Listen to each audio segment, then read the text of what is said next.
Come to Helmuth Ford, home of the lifetime powertrain warranty.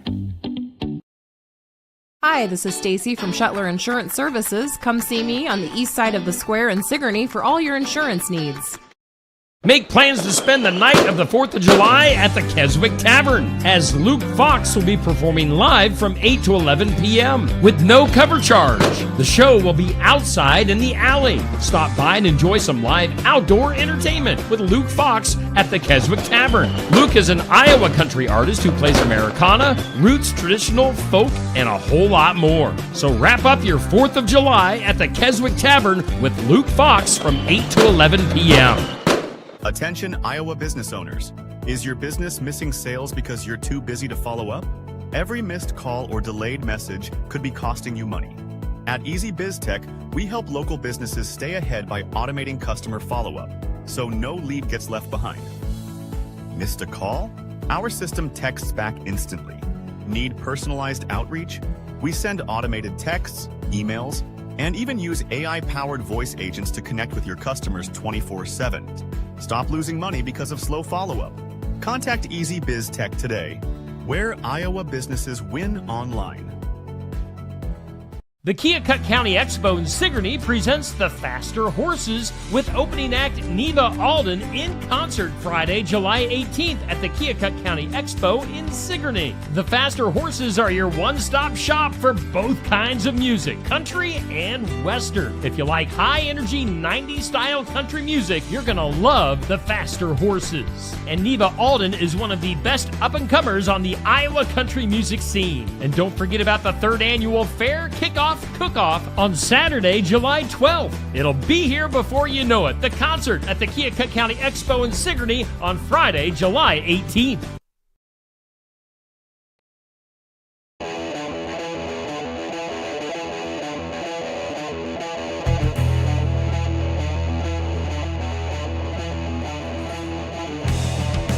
And welcome in. It's time for the sports section. We are live from Barnwired at 119 East Marion Street in Sigourney, downtown Sigourney, on what's going to end up being a hot Saturday day here in southeast Iowa. Yet another one coming at us with the weather in the 90s. And we are doing the sports section. Great place to get in here to Barnwired to start off your Saturday and get some coffee and some breakfast. Maybe stand above the air conditioning vent and get cooled down before you head out. That's what's currently happening in the back row here. AJ Johnson from KTVO is our host. AJ, we're starting off with Albia's softball. Take it away. Good morning. I think we're going to make it official, Steve. Shetler Heads. How is it? Thank you, as always, for waking up with us on this Saturday morning, the final Saturday of June, which actually makes me kind of sad because that means we're coming to the end of Gemini season. Clearly, I know we're in Cancer season, but us fellow Geminis don't accept that till July. So to all my Geminis out there, happy birthday. As he said, we are here with Albia softball, and I'll be honest, this is going to be a fun one because anytime I've ever encountered these lovely ladies, we are just silly. So good luck. Bear with us and have a good time. We're going to start with the elder statesman here, and if you would, sir, just give everybody your name there so they know who we're talking with. Good morning. This is Larry Achenbach, the head softball coach at Albia. All right. And if you, ma'am, would give us your name and position, please. Addie Hill, left field. Lily DeMoss, shortstop. Grace Pence, pitcher. Avery Halstead, first baseman. All right. Ladies, thank you for waking up and getting out here all early. I know how hard it is for you guys to get up on a Saturday morning and, not play softball immediately. Lily, how's it feel to wake up undefeated? I honestly feel like it's just another day. I guess I don't think about softball until, someone brings it up, and then I'm like, wow, it's actually real. This is just what we do, right? Yeah. At Albia, undefeated is our nickname, I guess. Yep. Hey, Coach, I like to kind of sandwich these interviews. I like to get your perspective, and then we'll have fun with the players here, and then come back to you. But this is your first year over the program solo as the head coach, correct? What's different? What's changed coming into this season and where you are now? just a lot of hard work and dedication, I think. We had to replace 5 starters from last year, and when you do that, you don't know what to expect. But the kids really worked hard in the off season and did a lot of good work, and results are you can't deny what we're doing, and we just got to keep putting on, I guess. Yeah, it was one of those things for me. As the season goes on, I cover a lot of teams. I got to be in a lot of places, so sometimes things happen under the radar, and that wasn't too long for you guys. I think it was about 8-0 when I was like, all right, something's happening in Albia. Let me go check it out, and I'm not going to say too much about it. It's still going on. That's your job, but how are you keeping the team focused and with their eyes set where it needs to be at this point, 20-0? We really haven't accomplished anything yet. We haven't won the conference title, which is the first thing, and so that's a good focus. And I also think, even though our record is we are undefeated, I'm not sure. It's a little frustrating that at the state level we're not really being recognized. We're still 8th in the rankings. We've beaten some good teams on our schedule, and so I think that drives us a little bit with the chip on our shoulder that we've got something to play for every day that we play. I'll give you that. I mean, I saw you guys were 8th the other day too at 20-0, and it makes me realize how hard it is to just jump in this state. Because I mean, last year you guys were 15th at a couple different points, and I think at that time you guys had lost 5 games or something like that. So I don't know if the competition's different or whatnot, but you guys have a pretty big tournament. We'll talk about it a little bit later here, but going into it today, you guys are playing teams like Assumption. What are you expecting out of the challenges that you're seeing today, and how are you hoping that, guys, helps you for what's to come down the stretch? Well, that's the main reason why you get into these tournaments. You step outside of conference play, and you see some of the best teams in the state, and, we've done that. We've been at Oskaloosa, and we saw Carlisle, and we saw Durant last weekend, and they were both in the top 5 of their respective classes. So, and it's just another day, kind of like Lily said, and we got to jump in and be prepared to play because we're going to get the best. Because I've told the girls, recently, everybody's going to wants to be the one. They want to be the one to give us that first loss, and so we have to be at our best every day and be on our toes. Addie, let's go to you here. How does it feel walking into the dugout onto the field, knowing just what he said, that every single team you see are hoping to be the ones, and it's up to you guys to not let that happen? Yeah, we work really hard, and just like the fun that we have is like nice, and I don't know what to say. Nice is a good word. Yeah.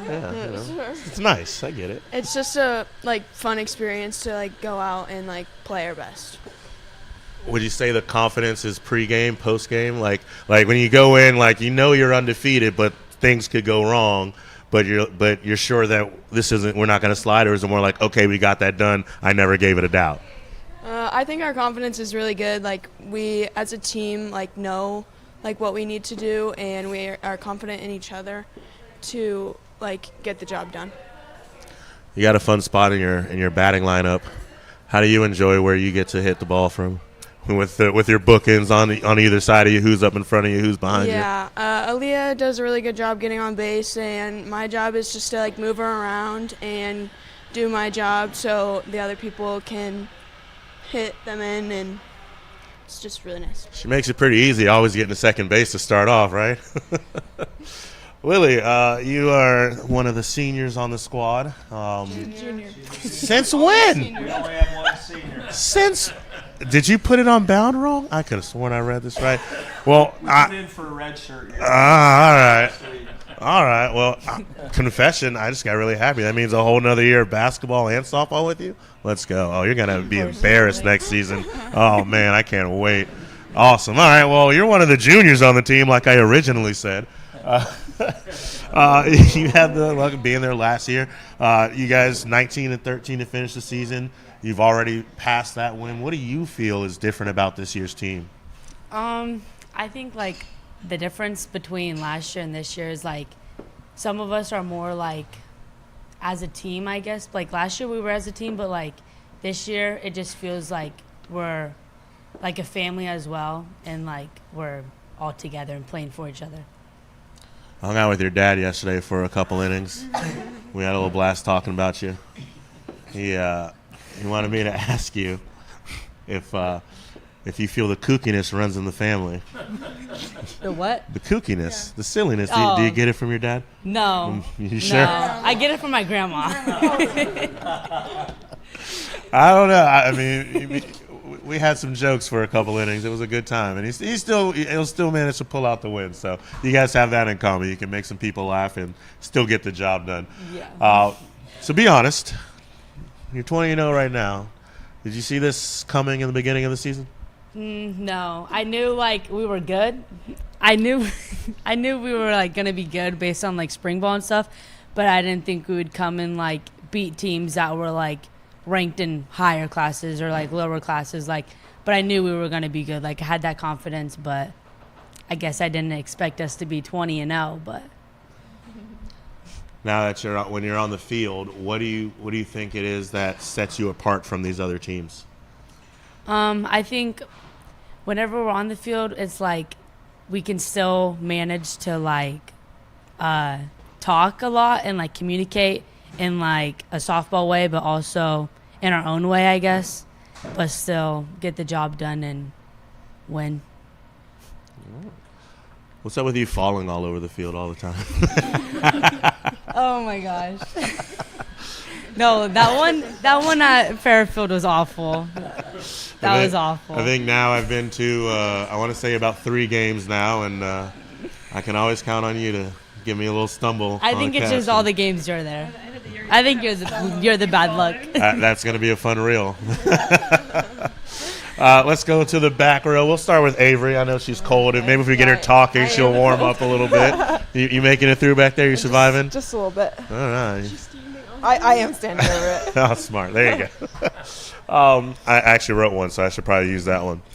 So we talked about not seeing this coming at the beginning. Maybe you feel differently, but do you feel there was a certain game or a certain moment that you can point to on the season where it clicked and it all came together, or you guys acknowledged what was happening?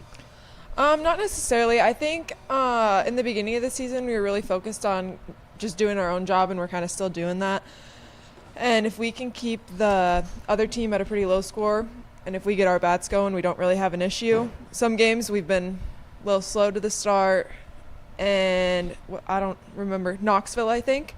In the beginning, we were pretty slow, and we were like, what's going on? We aren't scoring. We don't really know. And then the 3rd inning, we scored 13 runs. So it just kind of, we don't lose confidence in ourselves, and we always just trust our teammates to hit the ball.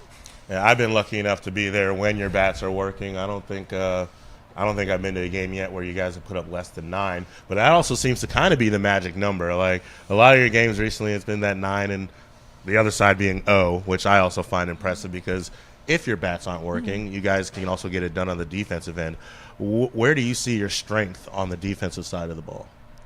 Probably at our pitcher.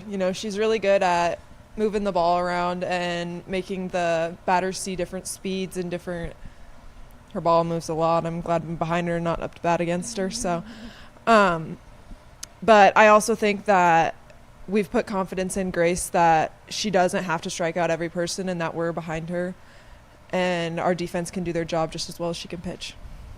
Well, we're lucky enough to have said pitcher on the panel here, on the dais, if you will. I was giving you enough time to hand her the microphone. I'm just messing. Grace, you another not senior. Last year was the first time I got to see you pitch, and I was like, oh, it's nice for them to have some upperclassmen and some experience in the circle, and found out that wasn't exactly the case. And I mean, honestly, for you guys to be where you are this year and have so many underclassmen, I would tell the state of Iowa to possibly watch out. What's it like for you in the circle, outside of just knowing that you go in there and you get a job, but walk the audience through the experience of getting to stand in that circle and take down batter after batter? It's definitely interesting game by game. It's different, I would say. We played Clark yesterday, so we played half of our game. The Thursday I wasn't doing my best, I'll say that, but I always got Lily out there saying random stuff sometimes, always making me laugh. But can we get some of the family fun, random stuff Lily says to you out there?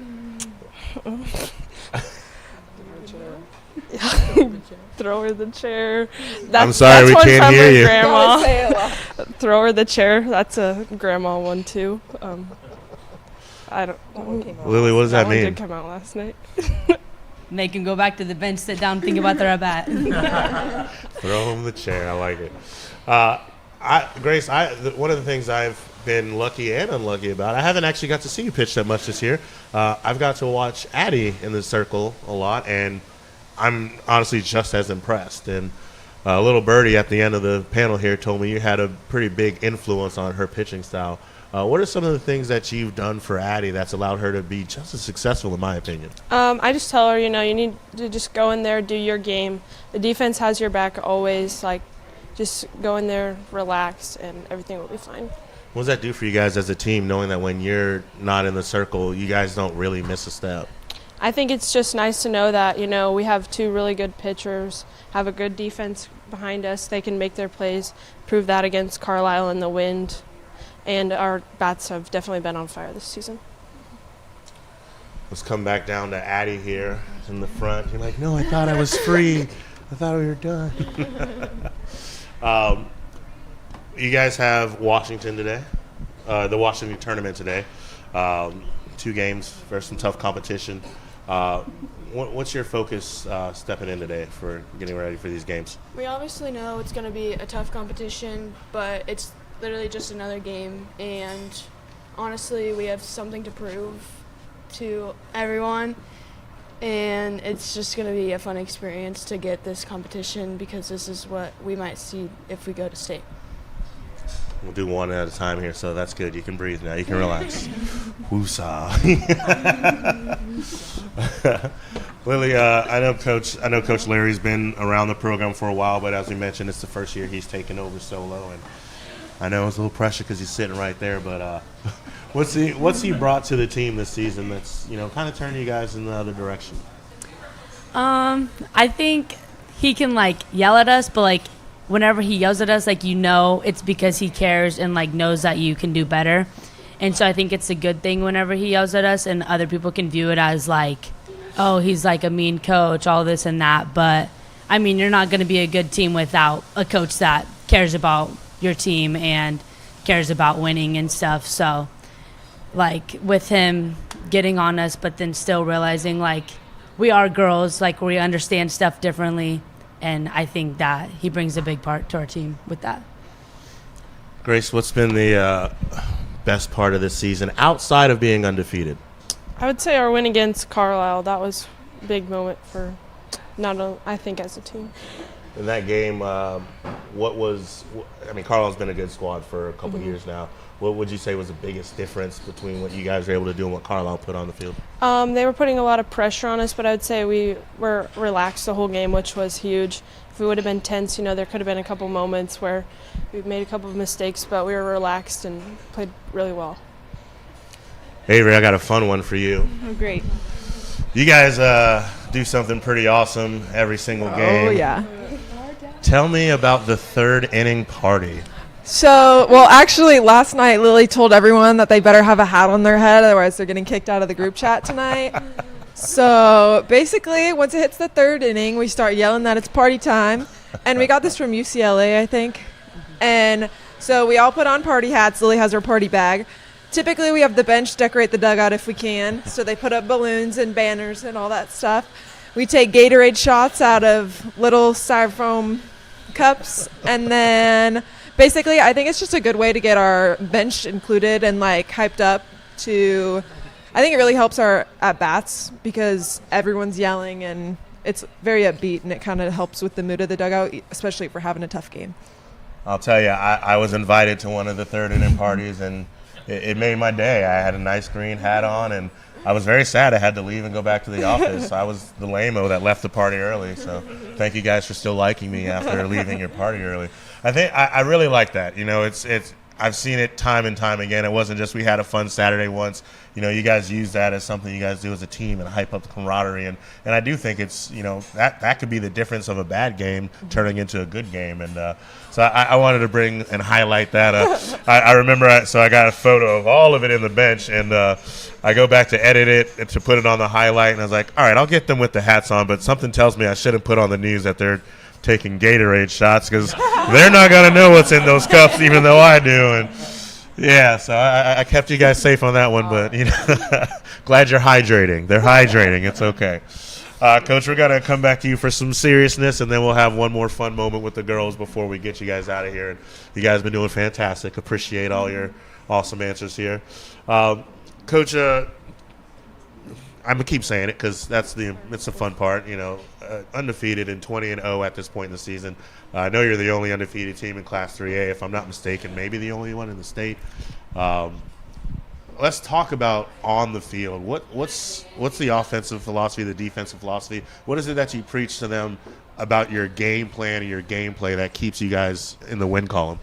Defense is really easy. If the other team doesn't score, you're not going to lose. You're usually going to win. And so, we stress the defense that way. It starts on the mound, and then, teams are going to put pressure on us. We've seen teams in our conference that aren't hitting the ball well, so they bunt, and that's going to help us for the tournament trail, because you see the good teams, and that's the philosophy Carlisle played with last week, was bunting and running. So, offensively, we just, we're pretty good hitters. We can bunt a little bit and move runners and do things, but we're really hitting the ball well, and we've hit the ball well all year. And I'm not if we hitting the ball, we're hitting the ball like we are. We just got to keep it up and keep fighting to do what we're doing. A lot of the times when you have a team like this and a team that's winning, I'm weird in this way. I think at the end of the season, you come down to it, and you get to those hard games, the ones that matter more than the 30 that you may have won coming in. How do you handle the adversity when you've seen, little of it? How do you plan to take them from a spot that may be tougher than they've seen all season and come out on the other side smiling? I think a lot of that is the competition we play on weekends. I think that really sets the tone. And, we went to Oskaloosa twice and saw 4A teams over there. I think we had 4 games, and 3 of them were against 4A teams, and one was against third-rated 2A Durant. So, those are the kind of things. And you have to play those kind of games throughout the season to try to prepare you for tournament play. And, I think that's the big thing that we do. And we've done a really good job, no matter who we play, of taking one game at a time, because you can only get better in that one moment for the day, and you try to improve and get better no matter who your opponent is. And we've had a really good mindset all season. I got to say, I was shocked when I got back to Bound and saw what Durant was ranked. Not trying to hype you guys up too much, stay humble, but you guys made them look kind of pedestrian, and I figured they were just another run-of-the-mill team, and I go back and see they're like one of the highest-rated teams in their class. So you guys have definitely been putting the talent on, and I'm sure you would agree one of the reasons, and we talked about this at the Fairfield tournament. Speak about the culture that you told me that you guys instill and that these girls have. Well, I'd like to take credit for it, but it's really not me. It's them, and it starts at the top with Avery being our only senior on the team leading it, and these girls are right in there with her leading the team, and they've created a culture that everybody has bought into. And when you do that, you have a lot of success. And sometimes that's hard because you have younger players on the bench. They don't know quite what they're getting into. But I think as the season's gone on, everybody's bought in. We know what the task is at hand. We know what's coming at us, today, in fact. And, we just go do our best. And if something happens, we stumble, we learn from that, and we go on, because we want to be playing our best at the end of the year, and there's going to be adversity in and out of the year as you go through it. And so, we take it. But the culture is great, but that's not me. That starts with the girls all the way through. Last one for you, and then we'll jump to the girls here. Were you a part of the 2020-2021 state team? I was not. I left in 18, and in 17, most of those girls played on the team that got second in the state, and we lost to Davenport Assumption in the final in the game that was played at midnight. I don't know if anybody remembers that or not, but there was rain delays in the 20-inning game before us or something, and we played at midnight. So I was part of that when they were younger, but I was not a part of that when they won it. You were still tired from that game, couldn't go into the next season. Yeah. Got you. Well, I mean, I've heard that there are similarities of this team to that team. I know you weren't a part of it, but I'm sure you're well versed in the history. What about what that team was able to do that you possibly see with these guys? Well, I think a lot of similarities offensively and defensively. They had a real strong pitcher in the mound, and they had to play the defense that they had to do, and seemed like they found ways to win, and that's what we've done all season. We found different ways to win, and when you get pushed different ways, you kind of have to invent ways or overcome adversity, like I said earlier. And I think both teams have to do that. And what they did was in the COVID year, and they didn't have as many games as we did, and so I don't want to take anything ever away from what they did, because what they did was never done in school history before. But we're playing a few more games. We're playing almost every day of the week, and so that's a little bit of difference. Is we have to go out and we have to get, be prepared, because you don't know what's on the other side. All right, ladies, let's have some fun before we get you out of here. I always like to take some of the pressure off from all the last 25 minutes. I told you I could do it. So I got some just random questions here, and it's going to make you think, but also just have fun with it. There's no wrong answer here. So it's just the luck of the draw, but clearly I've been staring at you, so you're going to get the first question. All right, Addie, if you could have any superpower, what would it be? Teleportation. Probably teleportation, because you can literally go anywhere at the exact moment. Like right now, if I wanted to go to Florida, I just go to Florida, or anywhere I wanted to go. Could literally just go out of the country. Two things. I said there was no wrong answer, but there's definitely a right answer, and that was it, because that's the exact same power I would have for that reason. The second thing is, don't go to Florida. It feels exactly like Iowa right now. It's so fun. It's the beach, though. Well, I mean, they're overrated. I'm sorry. Take it from me. I lived in Florida a very long time ago. Hawaii would be awesome. I'm from Florida. I am from Gainesville, Florida. I've lived in Tallahassee and Tampa, Florida. All have beaches, not Gainesville, that's a lie. But the other two, and I mean, they're fun for literally 15 minutes. And then you realize you're baking in the sun, and the only place to run is the deep ocean. Yeah, you're going to stay in the ocean all day? Yeah. Trust me, you're not. No, that's a great answer. That's a great answer. And Florida's fun. Enjoy it, okay? I'm sorry. I didn't mean to take your dreams away. I apologize. All right. Lily, not a senior. If you could travel to any time, when would you go and why? Probably the early 2000s, because it looks fun, by the looks of it, but... I'm sorry, is that way back in history or something? I mean, it's 25 years ago. Back in the I olden wasn't days. alive. Before her life. So probably, yeah. Two things. I mean, it looks fun. Are you one of those people that call it the late 1900s? No. Okay, thank you. And the second thing was the early 2000s were a lot of fun. The music was great. Yeah. We wore long T-shirts and long shirts. MySpace. Yeah, MySpace was what you guys now nothing like anything you guys have now.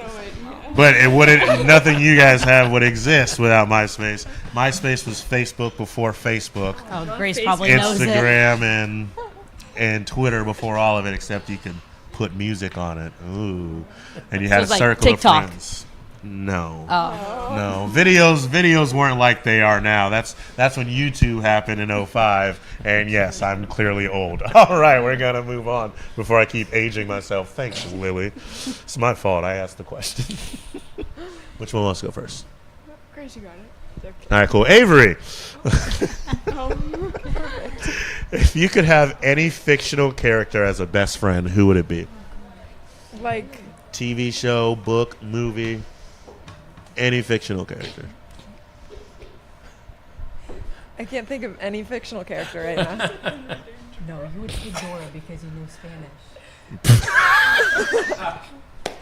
Sure, we can do Dora because that's what I looked like as a kid. Like I was literally Dora. Dora Explorer. Can you give us some Dora the Explorer lines real quick? Oh. Little swiper, no swiping. Yeah, that's what I was trying to think of what it was. I was like my whole childhood actually. Dora the Explorer. Now she would be your best friend though. So like, yeah, it's fine. What type of adventures would you guys go on? We'd get the fox. I think that's what happens, right? I think so. I haven't watched Dora since the early 2000s, huh? All right, and Grace, we will finish with you. I think this is a good one too. If you could invent a holiday, what would it celebrate? I don't know. That's tough because Christmas is my favorite holiday. That one's taken. I think Jesus created it. That's tough. You guys can help her out. If you can invent any holiday, what would you celebrate? My birthday. That's a holiday. What? Crazy. We already like a celebrate your national birthday. holiday. Oh. Are you a Gemini? No. Because we create a national holiday for our birthday if we could. We celebrate all month long. Well, then what would you do on... When was your birthday? What's today? Like 8 days ago. 8 days ago. Happy belated birthday. Thanks. I kick off the summer solstice basically. You've only brought it up 4 times. Yes, because Gemini season's ending and we get very sad. Okay, Geminis love their season and it's rightfully so. All right. Well, I got one thing. Yeah, there we go. Addie, you were recently our athlete of the week, voted our athlete of the week. Obviously, you guys are getting some good support out of the folks of Albia. Do you have anything to say to the fine folks that voted for you for our athlete of the week? Yeah, I just want to thank everyone for like supporting me, and just like it wouldn't be done without them. And this team has really like helped me to grow and become like the player and the person I've become. So it's just like really rewarding to get that recognition. Yeah, and then Albia's on a roll because Jackson Strickler from baseball was also just voted our current athlete of the week. So nice. Albia's got 2 in a row. So congratulations to you guys on a fantastic season. Wish you the best of luck today and through the rest of the season and into the postseason. So hopefully you go far and win it all. Anything else, AJ? Yeah, you guys better take me to state. I need that week to get out of Ottumwa, so. You want to stay in the dorms with us? Or? Yeah. Definitely not. Absolutely not. Hey, we'll be playing. We'll Let's play get- playing the Playing the Wii. Wii. Come on. And Fortnite. Yeah. Well, say less, I'm in. Don't worry, Love Island's on at 9. Oh, perfect. Of course you watch Love Island. Such a great. When we'll be back after these short messages. Skunk River Radio, country music from 1990 through 2010 with some Iowa country music sprinkled in. Listen at skunkriverradio.com, download the app, listen on Alexa by saying, Alexa, play Skunk River Radio on TuneIn. Skunk River Radio will also be available on Google Assistant in the near future. You can listen to me, Steve Shetler, each weekday morning from 6 a.m. to noon, and listen to The Haze from noon to 6 p.m. Skunk River Radio, online radio for country music from 1990 to 2010. Schedule your next dental appointment with Dr. Dan Schuster at Oski Dental, 641-673-4845. They're accepting new patients. Oski Dental will file all of your insurance forms for you. They're a Delta dental provider. And Oski Dental is located at 902 South 17th Street in Oskaloosa. That's Oski Dental, 641-673-4845. We make smiles happen at Oski Dental. Stop by James Family Greenhouse and Produce in Sigourney. They have a variety of hanging baskets, annuals, shrubs, perennials, trees, mulch, and vegetable plants. Plus, you can spruce up your landscape with yard decor or decorate the inside of your home with home decor. James Family Greenhouse is also a great place to stop in for some gift ideas. You gotta stop in and see it all for yourself. James Family Greenhouse at 701 East Jackson in Sigourney. And be sure to follow their page on Facebook. Looking for more than just a job? Find a career where you make a difference right in your community. What I appreciate about First Resources is our dedication to innovation, always looking for ways to expand programming and offer greater opportunities for our staff and everyone involved. First Resources staff are amazing. They're committed and they are motivated and they are fierce advocates to help clients meet their goals. If you're ready to join a team committed to making a difference, apply online and join us at First Resources. Build it together. Build it with Valley Lumber. Are you building a new house or maybe wanting to do a remodel? Come check out our showroom at Valley Lumber and Hardware's Eddyville location. Cook kitchen cabinets, masonite interior doors, and more. Not sure what you want? Let us help with the design and layout of your new kitchen or remodel. At Valley Lumber and Hardware, we can help with any room in the house. From lumber for building to shower enclosures, paint, and more. Choose Valley Lumber and Hardware with locations in Eddyville and Albia. We are always looking for ways to improve, and we do that by embracing new and better technologies. With each of us having our own areas of expertise, we collaborate together to give you the best care possible. Striving to give you the best smile, we believe doing things right the first time saves you both time and money.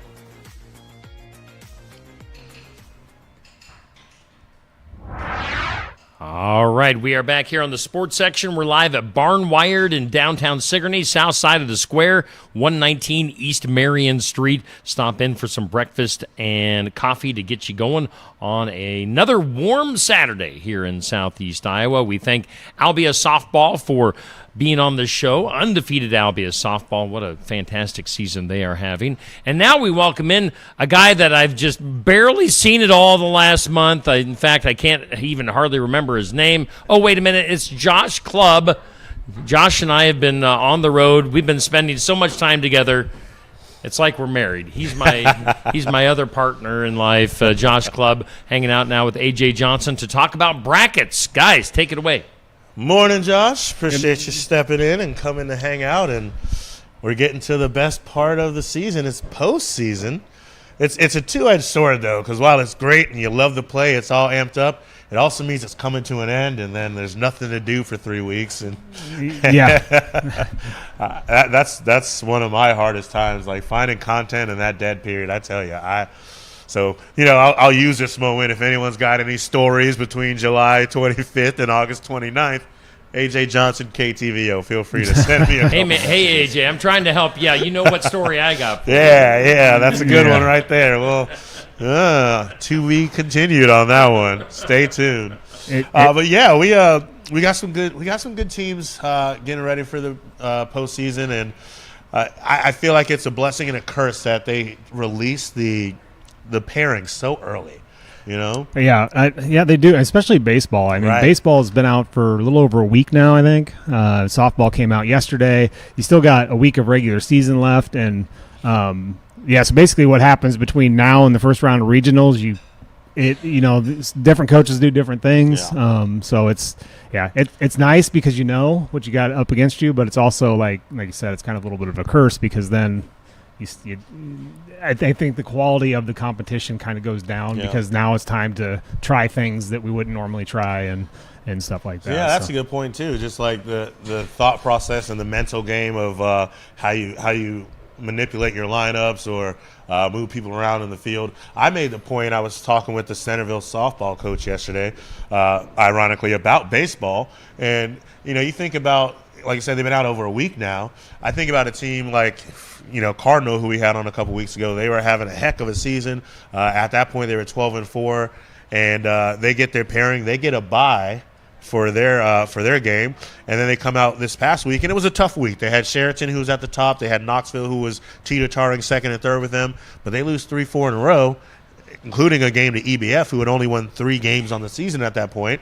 And you think about it, if they would have released the pairings now, they may not have that bye. They may be fighting out of the first round. So for them, that's a little bit of a blessing that it's not going to affect them. But, do you think that's something where maybe they're in their heads about what they got to come up with, and you drop a week like that? It could be, I don't know, but certainly, I mean, the pressure's there all the way up until you get those regionals, and then I think the thing that helps though is a lot of these teams are still in conference races, so that's always your first your first milestone is to finish atop your conference or the best that you can. So I know, the conference closest to us, South Iowa Cedar League, that race is still very much alive between North Mahaska, Sigourney, HLVTC, and BGM. So, they have that to play for in softball anyway. So yeah, I mean, like you said, though, having a bad week before the regionals. Now, if somebody has a bad week this next week, it doesn't matter. We're set. So you can go either way. Well, before we jump into the bracket, you mentioned how close the conference race is. In your opinion, how do you see that turning out right now? Well, if you see my shirt, you'll see that I think Sigourney's got it. And we'll talk about. They're one of the first teams we'll talk about here. But they're a young team. The softball team is a young team, and with a young team, you get. I'll use your reference. You get a double-edged sword, right? You have very talented girls that are very young in varsity, so they can beat anybody, but they can also lose to anybody. So I think Sigourney can hold on and finish that thing out, and I think it makes it 6 in a row. For them, but there's a big game between them and HLVTC coming up on Monday, so that'll tell the story right there. Well, my saying today has been two things. One, thank you for letting me know where I'm probably going to be on Monday, and two, that just highlights what a heck of a coach Shelly Striegel is. I mean, I talked to her in the preseason, and her roster at that point was in flux. Some of the people she thought were coming back decided not to. And, you get this young team primarily in the outfield. And they've had their ups and downs, but here they are with a bye once again into the brackets. And they'll be awaiting a familiar opponent in either Keota or, an upset opponent in Moulton Udell, who have not won a game this season. So we will start with Sigourney in the bracket. I think that shows they're the 2 seed. Is that correct? Or... No, bounce brackets are so weird. That'd be the 4 seed because the 1 seed is win. So let's start out with Class 1A Region 1, and we got 2 of the closest softball teams to where we're currently sitting with Sigourney and Keota in that bracket. Pekin's in that on the lower half as well. Sigourney gets first round bye with that young team. Now they're going to wait Keota and Moulton Udell. You just mentioned Moulton Udell has not won yet. Keota sits at 9-6. Keota, another team that they're not necessarily as young, but they have their pitcher is young, so she's an 8th grader, much like quite a few of the Sigourney girls. So Sigourney waits that in that first game. I think the final score was 3-0 at Keota, and that was a 7th inning home run, 3-run shot by Devin Smallwood. So. Who knows on that game? Yeah, that's and I mentioned to them when Keota was on the panel here that this could have been one of their best shots to get them, and they just missed out. So I got to spend a little extra time with Keota for a week or two there, and they're looking decent when they're playing at their best. And I know they'll be kind of knocking the door down if they're able to get this rematch. So Sigourney's definitely going to have to be ready. And I'll tell you that Jesselyn Aller she's a heck of a pitcher for an 8th grader. She is, yeah. And I don't think they'll they shouldn't have any problem. You don't never know. It is high school sports, and plus it's softball and baseball. But you can see Keota winning that, and then you're going to have a heck of a showdown at Schaefer Field in Sigourney between Sigourney and Keota. That would be on July 9th if that were to happen. So. Certainly a big area matchup there that would be fun to watch. Obviously, those girls are very familiar with each other. Right. So, and between travel ball and coming up through the youth ages and stuff, they've been on the same team. They've been against each other their whole lives. So that's another factor that goes into you never know who's going to win when you're so familiar with each other. Well, we know, like you said, you can't, predict anything because anything can happen in a game. But literally, our purpose of talking about these brackets is to kind of predict and fill them out here. So let's say we get a Sigourney Keota matchup. What does either team need to do after what we saw in the first game to move on to the next level? I think, Sigourney throughout this year has started out slowly in most of the games they've played. I think if they can start out quickly and get some hits off of Aller to begin the game, I think that can set the tone for them to pull out the victory. Keota, I think it's a little bit of the opposite. I think they need to just feel out more, see her one more time through the lineup and kind of attack through it. But if Sigourney can play their best game, I don't think Keota can upset them. And I think for Keota to beat Sigourney, Keota will have to play one of their better games. So, again, I mean, my thought is, again, biased. You can see my clothing attire, but I think Sigourney pulls that one out. And what's waiting in the wings is that's a tough one. That's a tough draw. Up above them, we have the first game, which is the 7th. That is Moravia and Twin Cedars. Both one's Moravia 7-21. I'll see them today. They're here in Sigourney, and then Twin Cedars at 4-15. Of course, in softball, Sigourney and Twin Cedars the last however many years in a row have met each other in the regional finals, but. Twin Cedars a little bit down this year. I get that. No, I don't think we can't get that. They're on the same side of the bracket. Right. But the winner of that game plays Wayne. Now Wayne is 16-2, number 1 rated team in the state. I don't know a lot about them. Right. I'm surprised if you do, but if you've seen them. I've seen them a few times, and I mean I'll go back to like last year, and I'll say they may be having one of their better seasons, but they're a team that can get got, and it takes the experience of a coach like Shelley, and it takes the experience of the things Joe has seen and Danny being enough to bring the girls up to have a good game. Yeah. At the very least, I believe if Sigourney and Wayne were to play out to get to the regional championship, we'd have one of those tough fought games. I think they could keep it close. And it could just come down to a single mistake if both teams are playing their best games. Now, like I said, it is a tough draw, and Wayne just may be on one of those runs where this is the year they at least get to the regional championship and see what happens from there.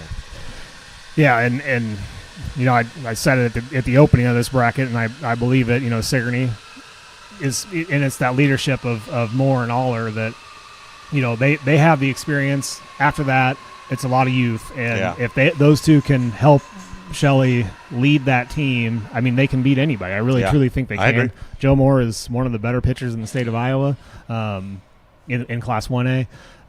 So they have the ability to shut anybody down. It's just a matter of whether they can get their offense going against a 15-2 Wayne or 16-2 Wayne team. You got to only assume they have a really good pitching staff and solid defensively. So runs will be scored. But I believe that whoever wins that game probably is going to be the favorite in the finals. Yeah, I would agree.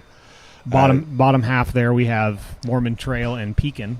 Pekin we cover a lot here on Steve Shelley. I mean, that's kind of one of those. They got one of those seeds where it's a 50-50 game, right? Mormon Trail 4-8 on the season. Not very many games for them. Just 12 games on the year, but sitting at 4-8. Pekin at 6-16.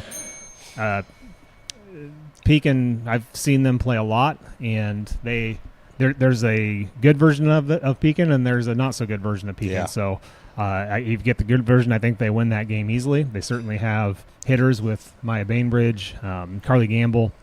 That Addison Smith is, I mean, if she can get the ball in play, she can probably almost bunt and get a double. She's so fast. Yeah. She's crazy quick. Yeah. So certainly winnable game for Pekin there. And we've seen Pekin's bats go, and when that's happening, they're a fun team to watch, and I almost feel like it trickles down the lineup for them when that's happening. And against a Mormon Trail team, like you said, yes, a 50-50. I would go with just the season experience on that one, the fact that they've played so many games, and while it's not anywhere near a winning record, you'd imagine they've seen just about everything this season, whereas Mormon Trail, you have 12 games to pack it in and hope that something comes from it. So yeah. So the winner of that game would play Seymour. Seymour having a great season, 15-3. So they're actually the number 2 seed in that regional. Below them's Wapello, Waco. Just watched Waco last night. Got to assume Wapello's going to win that game. Wapello's typically year after year they're a well coached softball team. So you got to assume they're going to win that one, and then they go to Holy Trinity. So, but those last three they're outside of my purview. I'm the same there. Yeah, I haven't got to see a lot of them, but I'll just be nice about it and say I will wish the best to Pekin in the bottom of that bracket. At that point, I would believe anybody on that bottom side of the bracket outside of Seymour. I mean, getting a win is a win for those teams there. So. Yeah, and in the sport of ball, right. Baseball or softball, any given night, I mean, is true. It is any given night, your team could just be hitting better. It's kind of like, it's similar in basketball. If you're hitting your shots and the other team's not, you typically win. You got the W. And that can happen. So let's move on down to the next one, the teams that I know. So if people aren't familiar, Bound does it by logo, so I don't necessarily Yeah, know the you gotta logos. find them through. Yeah. You got to find out who the I got logo used is. to my logos at the very least, but the amount of logos that are also similar, the amount of like Indian hats that I've messed up between Warriors and Centerville and Van Buren and HLV. And also, for the sake of time, we might have to just do softball today. Yeah, maybe, that's fine. maybe baseball next weekend. That's a good idea. So let's jump to Region 4 in Class 1A. You're gonna get to school me on this one. These are a lot of your teams, and I've seen a couple of them by happenstance. Very, very heavy influence of the South Iowa Cedar League in this bracket. We got Linville, Sully, Iowa Valley, HLVTC, Belle Plaine, BGM, Montezuma, English Valleys, and Highland, Hillcrest Academy as well. So those are the it's mostly all Southeast Iowa. Yeah. Yeah. Melcher Dallas also, but. Looking at this one quick, HLVTC is the only HLVTC and BGM are the two teams that got the bye. HLV is on the top of the bracket, so they'd be the 4 seed. 1 seed is Southeast Warren. I think Sigourney and Southeast Warren have played in all 3 of the state tournaments that the Savages have been in the last 4 years. So very well coached team, well put together team. Yeah. Iowa Valley, Linville, Sully are up top there. The winner of that game will play Southeast Warren. Iowa Valley's got Lydia Kriegel as a pitcher, and then Izzy Kriegel. Hopefully, I'm not messing that name up. Izzy Kriegel also. So they're a pretty decent team. You could see Iowa Valley coming out of that one. Melcher Dallas and Belle Plaine, one of those 50-50 games. Belle Plaine still winless on the season. Melcher Dallas at 6-7. The winner of that plays HLVTC. HLVTC, I do believe that's a good softball team, and I would not be surprised at all to see them in a regional final either to handle business against Southeast Warren. I mean, at this point, that'd be, as good as HLVTC's been, you'd almost call it an upset on a Southeast Warren, because they're probably coming in knowing they have to handle business, but expecting for it to fall like it has in the previous years and make another trip to the state tournament. So, yeah, and that's just it. I mean, HLVTC's 14-5 on the season, 14-3 for Southeast Warren. So, I got to believe that those two teams will meet in the semifinal, and that game would be one worth checking into if you have the ability. Yeah. I got excited just hearing about it. We barely said anything. BGM on the bottom side there, they got the bye first round. They'd be the 3 seed. They'll take on the winner of Montezuma and Hillcrest Academy. I don't know much about Hillcrest Academy. Just seen Montezuma play Sigourney once. Don't know a lot about them. Hillcrest is the host, so probably the better team. We've ended up having Hillcrest on some of our highlights a few different times now with our Tri-State Trusted coverage. We got some of that closer to Quincy side, and it just seems like they're an up and down team, kind of like their record shows. They'll cause some problems, and you have to be well focused when you're playing them, or you can get beat by them at any point in time. Now it does go to a certain point where the talent will just win out, of course, but they're not going to make it easy on anybody. So I would imagine that they would take care of Montezuma that first round as well, and then they'd have to be on their P's and Q's against a BGM team that's proven to be pretty decent. Yeah, and BGM is one of those the softball teams that is kind of forgotten about a little bit with what a lot of times with softball people think, well, if they got a good pitcher, they got a good team. And not that BGM doesn't have a good pitcher, but they certainly don't have a shutdown pitcher, but their defense is incredible. We just watched them the other night, and the way that their outfield can move and their infielders can move and get the putouts when needed. I mean, that's something you don't see as much anymore. Right. And so that, that causes problems and makes it tough for anybody to get base runners and score runs. So I think they can, obviously they've already beat Montezuma throughout conference play. So I think they can easily advance on. And then below that, you got Highland and English Valleys. English Valleys had, solid team last year, kind of down this year. They're very, very young, up and coming. They're, that they're getting better. So who knows on that one? That's a 50-50 game. The winner of that, though, does go to Northland. Northland is another one of those teams they're a perennial power, and they always go to the state tournament. And you can't look at their record because they play a lot of teams in the Cedar Rapids, Waterloo, Dubuque area. So they're playing a lot of those big school teams. So just because they're what are they listed at 16-15? their 15 is like, Yeah. I mean, they're taking that 15. They're probably all wins that they're just playing their conferences and Class 1A teams. Probably not as strong of a team as what they've had in the past, but no easy feat. BGM would be the 2 seed. So they would host Northland, and that always helps. Yeah. That'd be July 11th. That's a Friday night. Northland has to come all the way down to Brooklyn, so that's probably an hour and a half road trip for them. So that always helps too. So you could see, maybe in Class 1A Region 4 we could have a South Iowa Cedar League regional final. It's certainly possible. I'm going to ask you this question, and then I think I know which region we should finish up with. But so you look at this bracket, and you got the sickle all through it. What's it like having to be in a postseason bracket with such familiar teams? Is that a good thing or a bad thing?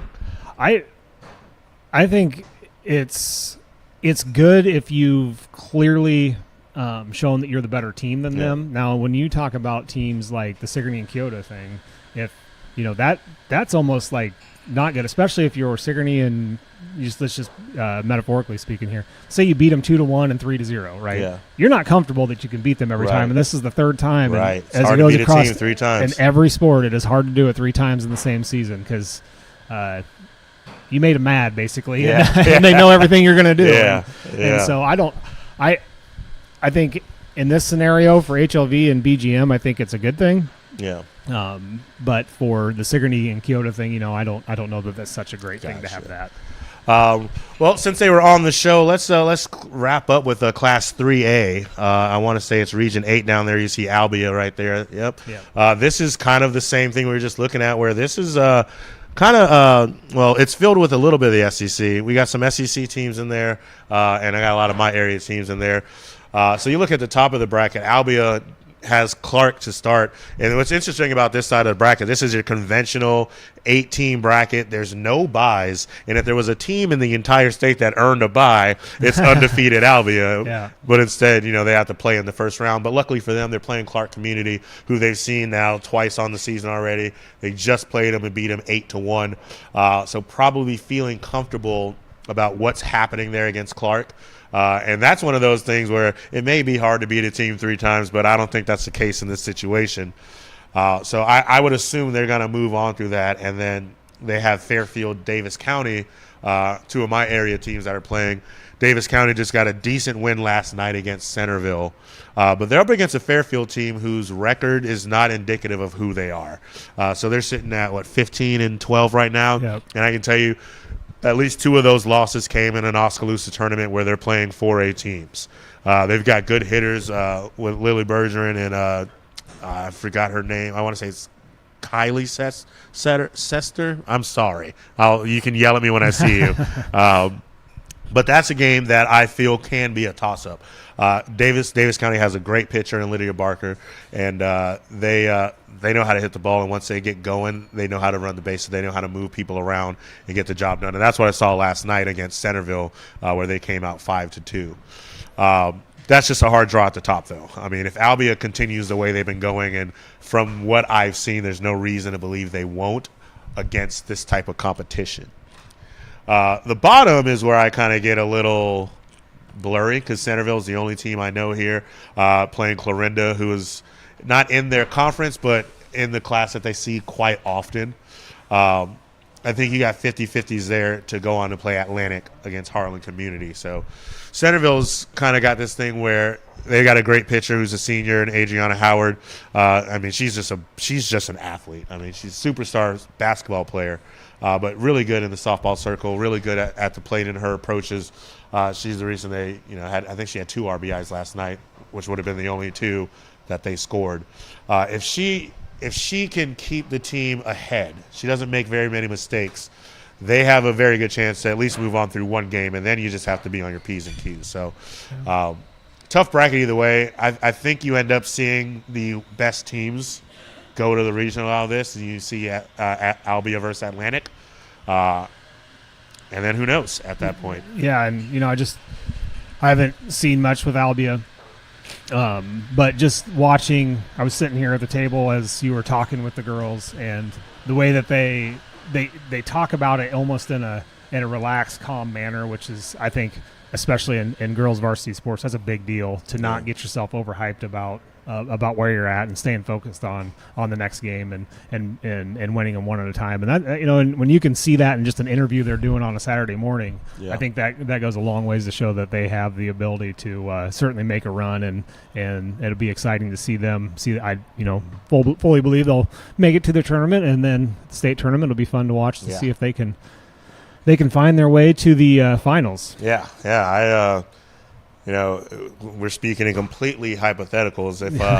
If this goes the way I expect, it'll be the second year I've gotten some softball teams to take me to the state tournament, and if they can get the job done, I go back to back covering state tournament teams. You know what that's like for a sports reporter, man? Yeah, it feels quite great. I was there 2 years in a row doing broadcasting games, and it's fun. I still got a little faith that I can get back there, but maybe not broadcasting, but watching some of the area teams up there. It's great atmosphere. It's fun. So I'm hoping to go on both sides. If we can find a baseball team that can get us back to Fort Dodge, and I forgot where. I know it's like an hour away, but baseball's held in Carlisle for the boys. Is it? Did they change it? That's where. Because I thought last year I remember the girls were in Fort Dodge, and baseball was like an hour away tops. Or not Carlisle. Totally getting a blank on this. It starts with a C though. It's about an hour away. Something Park, actually, right? That's not Clark. But yeah. Geez, anyway, we look like smart people. Yeah, right here. Sports people. I've only been here a year. I don't know all the places in Iowa. It's north of Ames, but it's about an hour. And it's actually an interesting thing is one of the roads you take from there to Fort Dodge is Sigourney Road. So it's so we got the connecting pieces. Went to the baseball game last point year, A. broadcast the baseball game, and then took Sigourney Road up to the state tournament to watch the softball girls. So well, hopefully I get to do a lot of driving that week as we watch some area teams in the state tournament, and good luck to all the teams in the postseason. Hey, maybe next week, like you said, we knock down baseball as well, and we'll be more prepared about where baseball state tournament is. Yeah. I know Josh has got some softball duties to get to today, but one team you guys didn't talk about, and it's just North Mahaska softball. We'll be covering them here on Steve Shetler Media, Skunk River Radio, Facebook. So I know they've had a great season. I don't know, Josh, if you even have time to give them a brief shout out. I know at one point in time they were 17-3 in the South Iowa Cedar League. Yeah, they're actually with Cardinal. I got to pull it up here. I was on baseball there, so I couldn't. There you go. So Region 2. Region 2. Yeah. So quickly with North Mahaska. See, they're in. They do not have a first round bye, but the 2A brackets have like a opening game, right? The 1 seed and the 2 seed get a bye. Everybody else, there's 2 teams that don't play in the first round, but have their matchup set. So we got Louisa Muscatine is number 1 overall seed in that. They'll play the winner of Van Buren County and Danville. Just below them is Columbus and EBF. That's a fun game, to be honest. EBF that's another team that's just got great coaching. But they also lost their roster as well. You know, the Schaefer twins had to report for volleyball, and so that took out. They replaced all but 3 starting spots this season: their catcher, their pitcher, and third base, Ella Ray, who they now have moved to first base and are trying some new things. So they haven't been able to string games together, but they're winning games the way they should be when they are winning them, if that makes sense. So that's a fun game to watch, EBF and Columbus. Yeah, we totally. Good thing Steve mentioned this because there's a lot of teams that kind of crossovers for us. But then below them, after Eddyville, Columbus, you got Pella Christian and New London playing the opening round. The winner of that will take on the Wilton Beavers, and then they just have a giant beaver logo. But and then at North Mahaska hosts Cardinal. And the Cardinal softball team I think is a lot better than the 9-13 that their records show. They actually they took their business pretty good against Sigourney here in Sigourney one night. So certainly a good softball team. But North Mahaska also, I mean, boy, that is. Probably their most surprising result on the season was when Sigourney went to North Mahaska and run ruled them. Sigourney run ruled North Mahaska, and that was not expected at all. Didn't have that on the 2025 bingo card, huh? Yeah, no. You would have thought that game would have been a 7-inning game, maybe even an 8-9-inning game. But North Mahaska is just loaded with talent. They just starting from the top of what their order normally is. You got Olivia Ridgway, a shortstop, just a fantastic shortstop. Then shortly later, you're gonna have to deal with Reagan Gruey and Howell. And we did a game with North Mahaska and Colfax Mingo the other night. 3 2-run home runs with 2 outs. Oof. So, I mean Impressive. that's power at its best. Of course, Gruey, not your high-speed shutdown type of pitcher, but she can hit her spots, and she times out her changeups greatly and can just make even good hitters look foolish. So tough team, but that'll be a fantastic game to watch. Well, I think it'll be tight. I can tell you on the Cardinals side, like you said, I agree they are better than their record.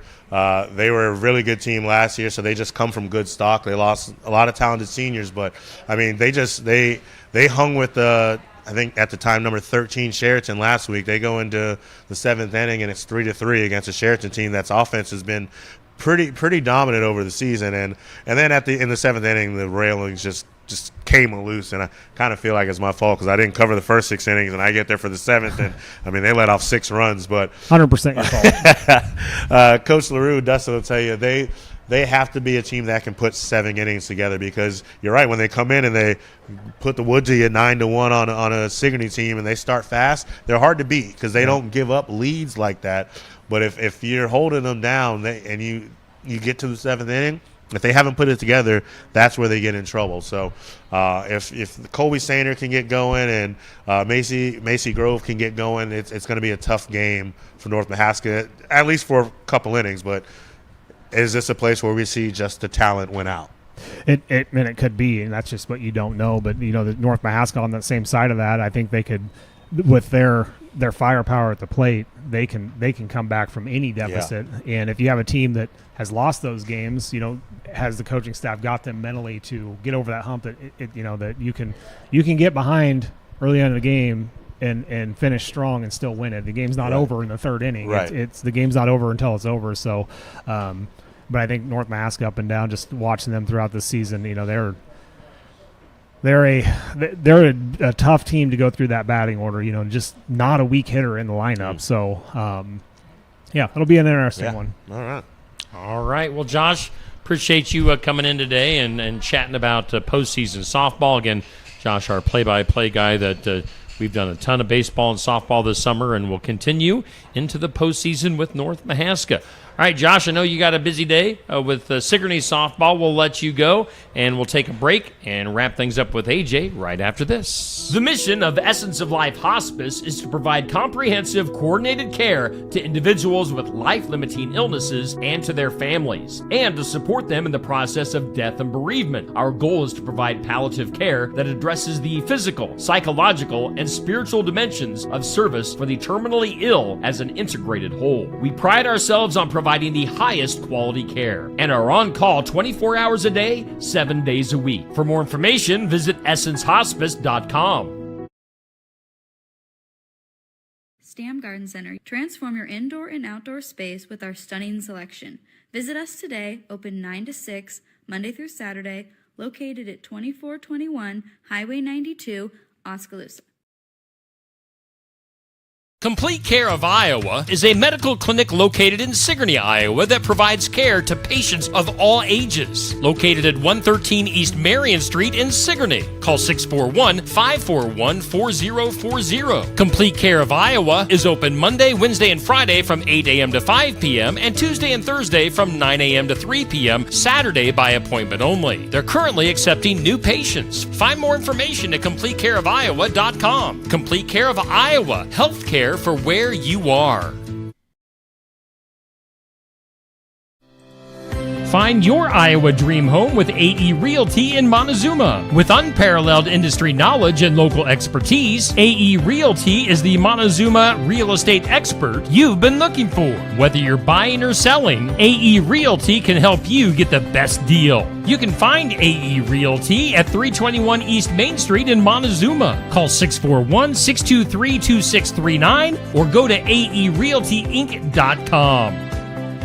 Red, White, and Blue from Tassel Ridge Winery is one of Iowa's most popular red wines, and it's now available in cans. It's a sweet red wine that tastes like grapes right off the vine. Red, White, and Blue is great when served chilled and sipped as you sit on your porch watching the sunset or watching fireworks in the distance. Tassel Ridge Red, White, and Blue is available at about 350 retail outlets in Iowa.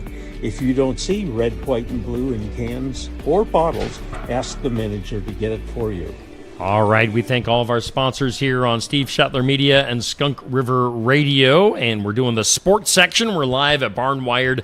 Again, as always, a fantastic place to stop in and start your Saturday morning with some coffee and some breakfast. Let's see here. I do want to bring up on the screen our Keokuk County Hospital and Clinic's Athlete of the Week. We mentioned this briefly earlier, Albia.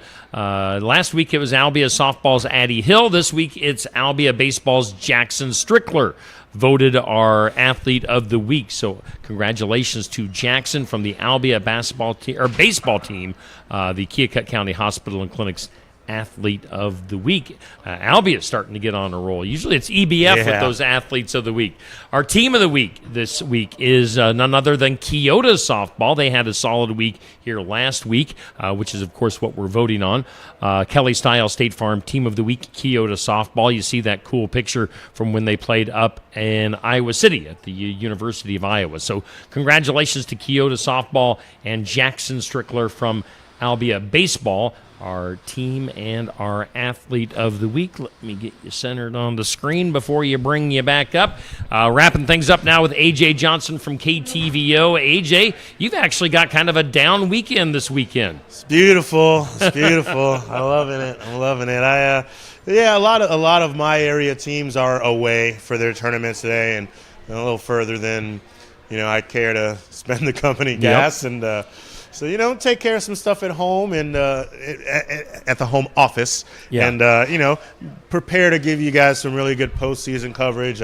Like to plan and prep and prepare for what's to come. So, I'm going to go and map it all out and see what we got there. So, Steve, we're a month into yes, A.J. Johnson, the host. Yes. How we doing? I think this is going fantastic. Yeah, you do a great job. We came into today. It was kind of one of those things. The last couple of weeks, we thought we've had a team schedule. We've had some last second changes. Dropouts, some changes that we've had to struggle to get a second guest. But Josh filled in today at the last second to talk about brackets. Fantastic segment. Last week all these weeks are starting to blend together. I don't even remember who we had on last week. Came in, right? And bailed us out a little bit. So I know we're looking at different teams, area teams from all over the place for the next, the rest of the summer, basically, July and August. You're hanging out with us through the summer months. We'll get some more baseball and softball teams on. Once we get into August, we'll probably start focusing a little bit on the fall sports and get some previews going there. So we got plenty to get to here over the rest of the summer here on Steve Shetler Media and Skunk River Radio with the sports section. You got any 4th of July plans, AJ? Not quite yet. My plans always end up just materializing very close to said day. So, I always wait it out and just see what happens. And that allows me also to be objective. I don't have to lock it down and turn down other opportunities. I can take them all in a bowl and look at the best one at the last moment and make the right choice. So I am excited for the 4th of July. Though. I don't know what Ottumwa does for the 4th of July, but I know Sigourney does it up right. We've got a ton of stuff going on. We'll have a parade here on the 4th of July. So I invite you to come hang out in Sigourney if you're looking for something to do. See, that might be the call. That might be the call. Small town Iowa, 4th of July. Sigourney's been fantastic to me since the day I've got here. So I got love for the town for sure. So by the way, we do want to let's backtrack. Yeah. Because we were trying to figure out where state baseball was in the previous segment. So Connie, we appreciate you, and Carson and Peg all pointing out it's Carroll. We were looking for Carroll Merchants Park for a Class 2A and 1A in baseball. Connie pointing out that Sioux City hosts baseball state for 4A and 3A. Yeah. So there you go. Which is interesting because I didn't get any of those teams last year, so I only went to the 1A. I had Sigourney for both baseball and softball last year, so I went to Merchants Park. It was really my first, not counting track and field, because that one just kind of felt like it was a given that I'd go to state. Somebody and 15 teams are going to be there. So I count state baseball as my first state appearance. So I was kind of caught up in the lights and in the moment, and I do remember seeing the big Merchants Park sign, and Josh said it started with a C. I said the word park. We just couldn't put it together. But Sigourney unfortunately lost to Linville Sully the first game, so I was out of there after one game, and then I spent the rest of my week in Fort Dodge with EBF and Sigourney, so that's much more prominent in my brain. Yeah. So we got to figure it out. Appreciate all our viewers and our listeners helping us. I swear, out. we're smarter than we appear sometimes. Well, this may very well, we're at the hour 15 mark. This may very well be one of the longest sports sections in history. So we made something out of nothing, there AJ. We go. That's how we do it. We appreciate Josh Clubb coming in. We appreciate Albia softball for coming in, especially since they're going to be playing later on today. So a big time thanks to Albia and Josh for being in on busy days for them. And, of course, A.J. Johnson, our summertime host from KTVO. All right, A.J., let's get out of here. All righty. Take it easy. See you guys next week. We're Barn Wired for the sports section here on Steve Shetler Media and Skunk River Radio.